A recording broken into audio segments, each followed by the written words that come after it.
हर हर महादेव, जय माता दी। मैं प्रिया सिंह स्वागत करती हूँ आप सभी का अपने चैनल पे। बहुत ही प्यारा माता रानी का एक पचरा गीत सुनाने जा रही हूँ। उम्मीद करती हूँ आपको पसंद आएगा। सोने के खटोलावा पे सुतली भवानी हो कि भुइया लोटे ना।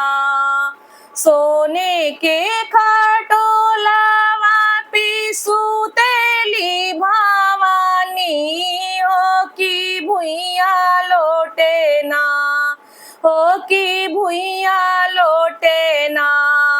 मैया के लंबी लंबी केसिया हो भुइया लोटे ना। मैया के लंबी लंबी केसिया हो कि भुइया लोटे ना। कहवा में बड़ी मालिया तो हरी मालिनिया की झारी देती ना, हो कि झारी देती ना। मेरी लसरत केसिया हो कि झारी देती ना। मेरी लसरत केसिया हो कि झारी देती ना। मेरी रानिया ता मैया हाई लारा कोइया हो कि कैसे झरी है ना। मेरी रानिया वा मैया हाई लारा कोइया हो कि कैसे झरी है ना, हो कि कैसे झरी है ना। तोहरी लसरत केसिया हो कि कैसे झरी है ना।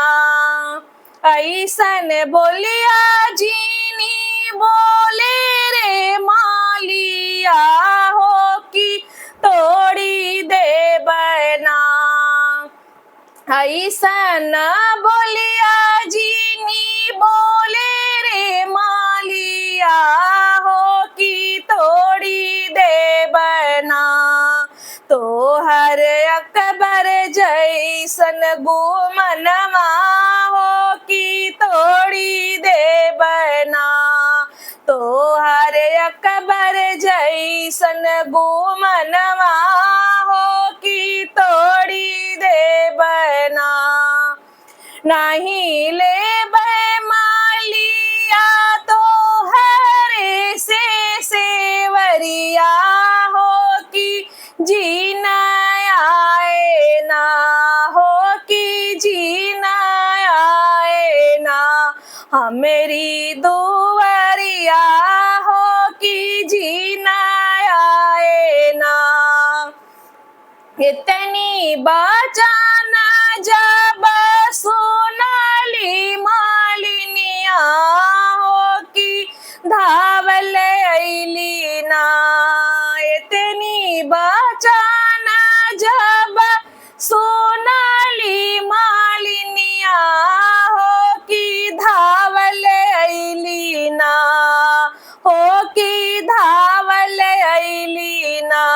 गिरली मैया चरनिया हो कि धावल अइली ना।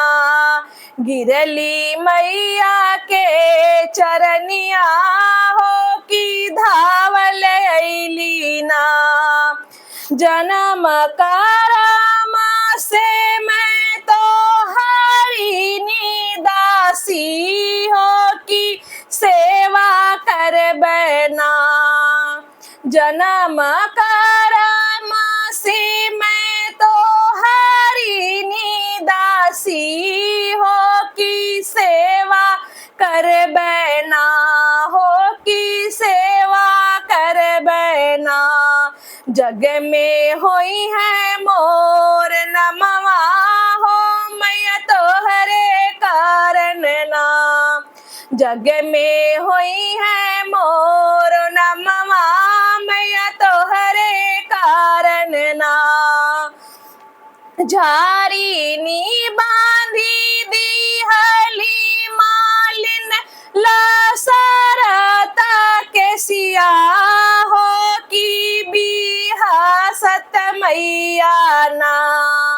झारी बांधी दिहली मायालिनिया लसरता केसिया हो की बिहा सत मैया ना हो की बिहा सत मैया ना मैया मोरी चाली ना हरवा हो की हसत मैया ना मैया मोरी दिहाली आशीषिया हो की बिहा सत मैया ना हो की बिहा सत मैया ना सोने के खटोलवा पे सुतली भवानी हो की भुइया लोटे ना मैया के लंबी लंबी केसिया हो की